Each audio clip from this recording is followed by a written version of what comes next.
Hello, it's PSYCHOCORE, the mirror game, why we fall for the wrong people. Sarah stared at her phone. Another text from Marcus.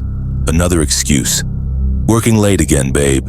She knew he wasn't working. Deep down, she always knew. But here's the thing about human psychology. We don't fall in love with people. We fall in love with projections. Why do I keep doing this? Sarah whispered to her reflection. The mirror didn't answer, but psychology does. It's called the fantasy bond. We create an idealized version of someone in our minds, then spend months, sometimes years, trying to make reality match that fantasy. Marcus walked in at midnight.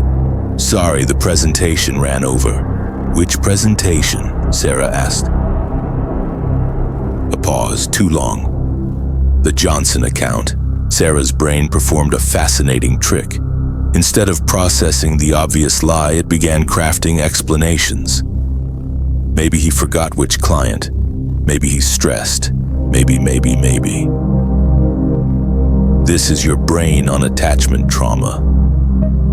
When we grow up with inconsistent love, we unconsciously seek partners who recreate that familiar chaos. It feels like home. Even when home was broken. We need to talk, Sarah said.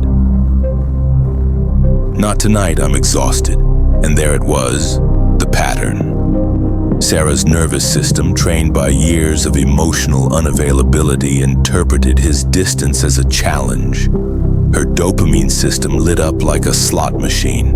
The harder he was to reach, the more valuable he became. But here's what most people don't understand about human motivation. We're not seeking love. We're seeking completion. We unconsciously choose partners who carry the disowned parts of ourselves. Sarah was organized, reliable, always there. Marcus was spontaneous, unpredictable, always leaving. She was attracted to his freedom because she'd buried her own. He was drawn to her stability because he feared his own chaos. 3 weeks later, Sarah sat in her therapist's office.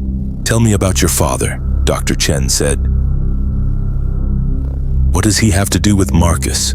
Everything. Sarah's father was a traveling salesman, gone for weeks, then home with gifts and promises. Sarah learned that love came in waves, intense connection followed by devastating absence.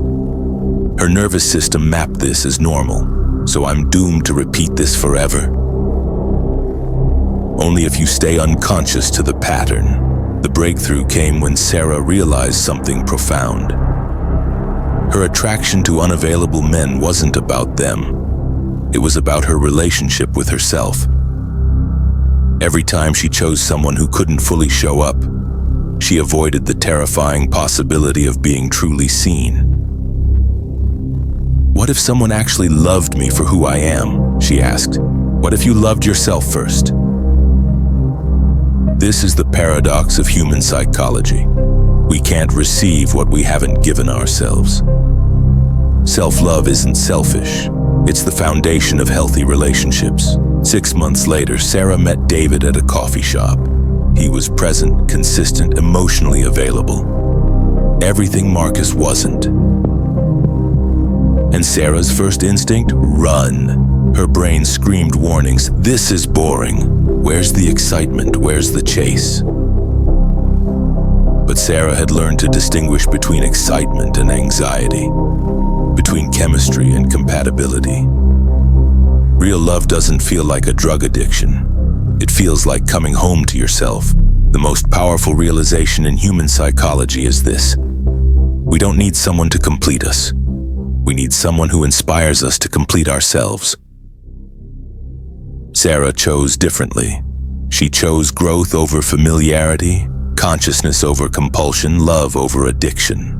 Because the person you attract is always a reflection of the relationship you have with yourself. The mirror game ends when you finally like what you see. If you enjoyed this video, support the channel, like, share, and subscribe.